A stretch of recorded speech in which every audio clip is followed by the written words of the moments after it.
Hello, my name is Rebecca Riker and I'm the Executive Director of Icicle Creek Center for the Arts.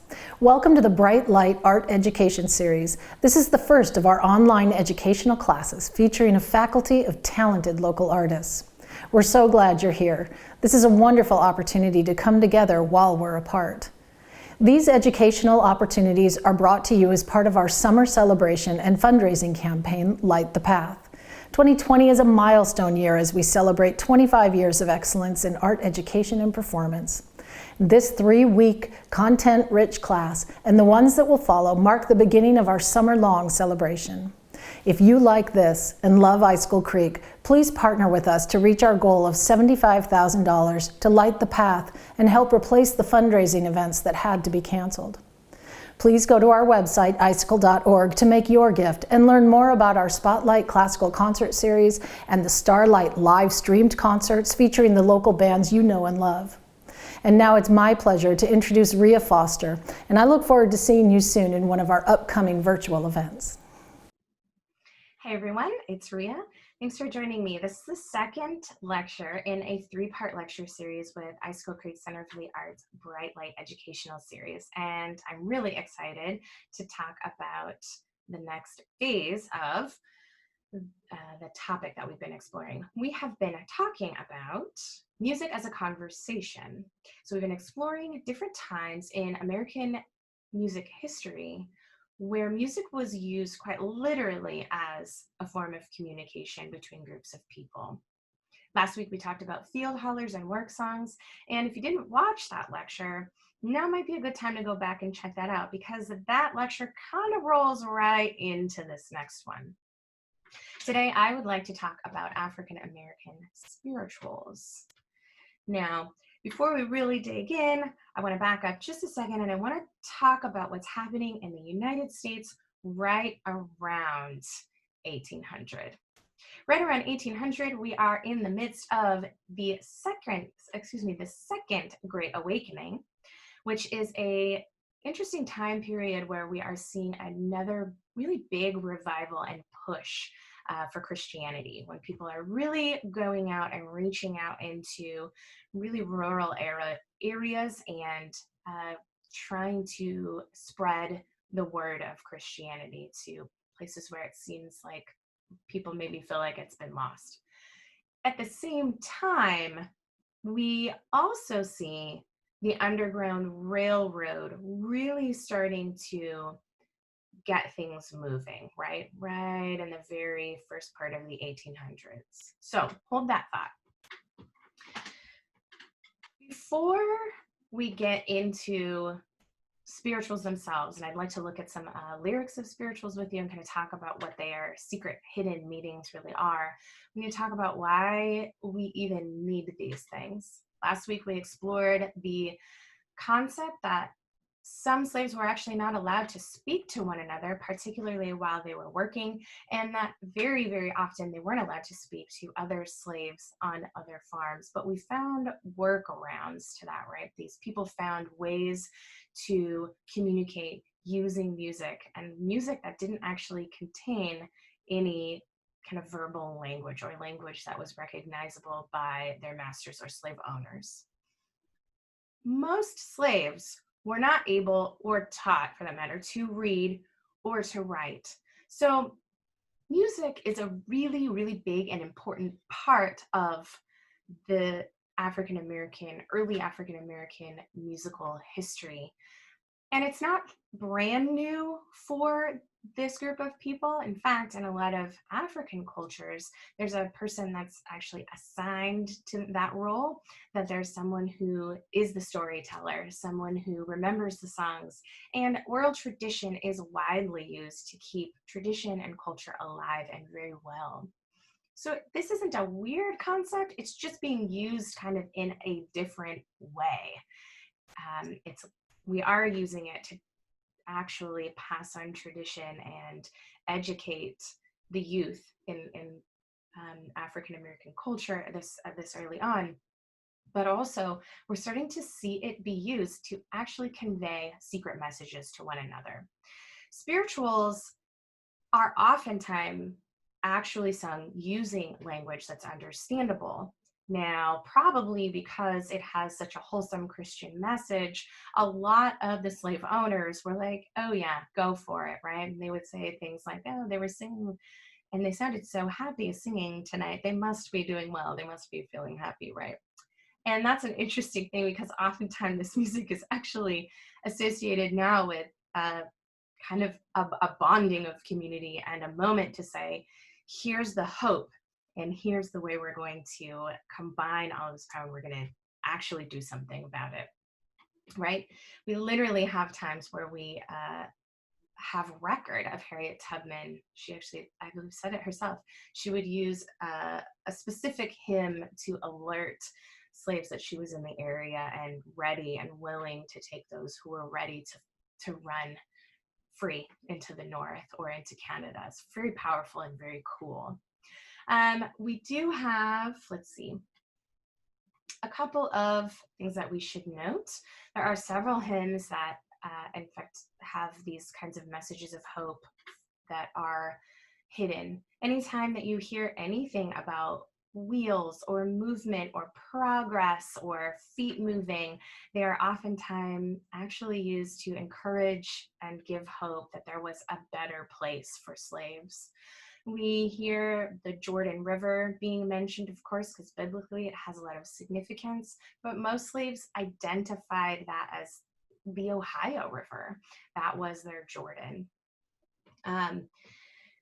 Again, we can start to contextualize these lyrics and kind of put them into context of where slaves are living and what they're trying to do, and it starts to make a lot more sense. So let's take a peek at a couple of songs and see what we see. I'm going to share my screen with you here really quickly. All right. Start in the middle there for you. Okay, so let's talk about spiritual conversations, the secrets in African American spirituals. So the other really cool part about this music is that this music, just like field hollers, just like music and its purpose in most African culture, is the music is meant for everyone. The music is meant for community, right? No one owns this music. It's still so deeply ingrained in our American music literature culture that we still hear this music in middle school and high school choir repertoire and beyond. So this is all music that you're probably actually going to recognize. And it's all music that everyone knew. And that was part of its function. Everyone knew it, so they knew the conversation that it contained, and they knew what it meant, and they knew the secret messages behind it, and it was very, very powerful. So the first tune that I'd like to pull up for you is Wade in the Water. Now, if we take a look at the lyrics here, we can see that they are definitely Christian in nature. We have a lot of talk about of course, wade in the water, that God's going to trouble the water, but we also see identification of, so we've got talk about Israelites here, we've got about some talk about Moses leading people out of the desert, we've got all kinds of conversation that really points to obvious hymn, obvious Christian roots. But what's interesting here is that this portion right here, right, and you know this part, right, it goes, wade in the water, wade in the water, children, wade in the water. God's gonna trouble the water. And then we'd have some call and response. See that host all dressed in white, by the leader, and then the whole group. God's gonna trouble the water. Leader again. The leader looks like the Israelite. The whole group. God's gonna trouble the water. So you get a little of that call and response, lots and lots of community play here. But this is the portion I want to talk about. Wade in the water, children. We may think about this kind of initially, and when I talk to students about this, they always come up with the same answer. It must be about baptism. And I think that that's a great guise for this song. Yes, it can be about baptism, but wade in the water is really a message to those slaves who are about to run for freedom and those slaves who have run for freedom, for the northern states, for Canada. Take the water. When you can, always walk in the water, because when you're in the water, the dogs can't find you. They can't track you. There are no footprints. There's no scent for the dogs to find you, right? God will trouble the water. It's a very, very powerful message here, letting people know. In fact, we would sing it, or this would be sung when people wanted to talk about this message, right, as a piece of general information. But this also could have been used if a fellow slave had run, and when the slave owners had noticed they were missing, groups of Black people could sing this, of Black slaves would sing this, and it would pass down the line in hopes that that person who was running would hear it, and it would be a cry, hey, they know, as soon as you can, hit the water, right? It's a way to protect our community as well as just educate our community. So powerful and so incredible. The next song I pulled up for you to look at is Swing Low, Sweet Chariot.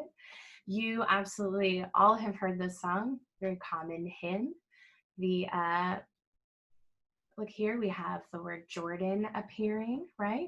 We have this idea that a band of angels is coming after me to carry me home, right? This would be easily a group of conductors on the Underground Railroad coming to take me home, to take you to the north, to take you to freedom, right? So Swing Low, Sweet Chariot, I've read multiple different kind of versions of what this song could have been used for, that either quite literally, if you were running, you would encounter people who were willing to let you kind of stow away underneath a wagon or underneath a chariot, but also that this was a song of hope, that there would be this band of angels that would swing low and come for you and carry you home.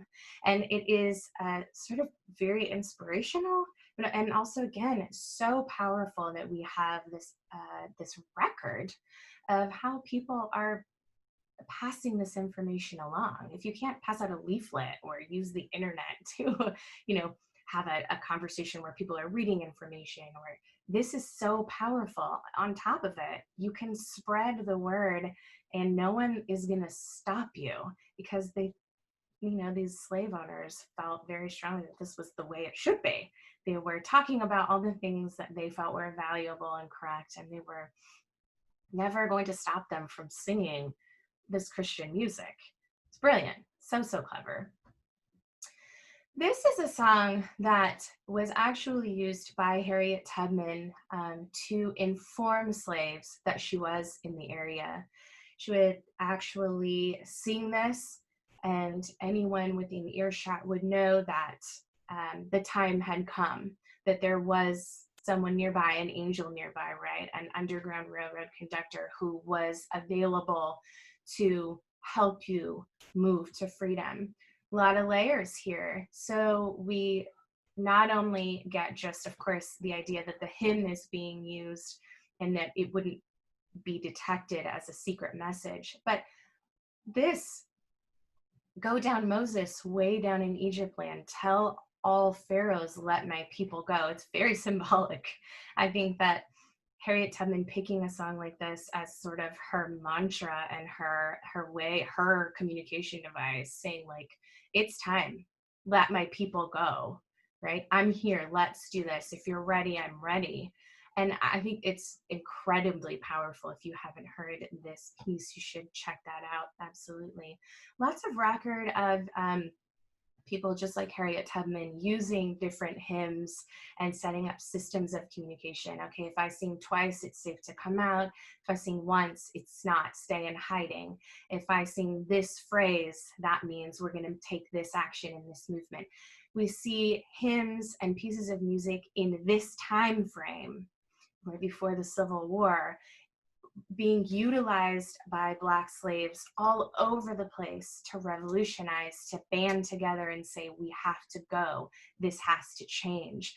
And it's incredibly powerful. I think, as sort of an extra piece of this conversation, I might be so bold as to say, watch the music that will come now. Watch what artists and your favorite musicians will begin to say, because music has this amazing power.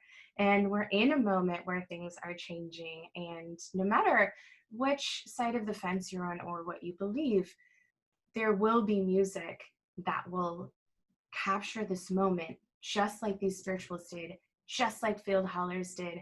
And it will be preserved in this way. And it is so exciting and such a phenomenal thing to recognize and be in the midst of. Until next week, I hope that you have a great rest of the week, of course, and please let me know if you have any questions. I think we're going to meet live on Wednesday. There's a little information. We'll do a Q&A session, maybe a little bit of music listening. I can't wait to share some of these things with you. You can absolutely listen to some of my favorite versions of these spirituals or some field hollers that I didn't get to share with you last week. And until then, I'll talk to you soon. Thanks.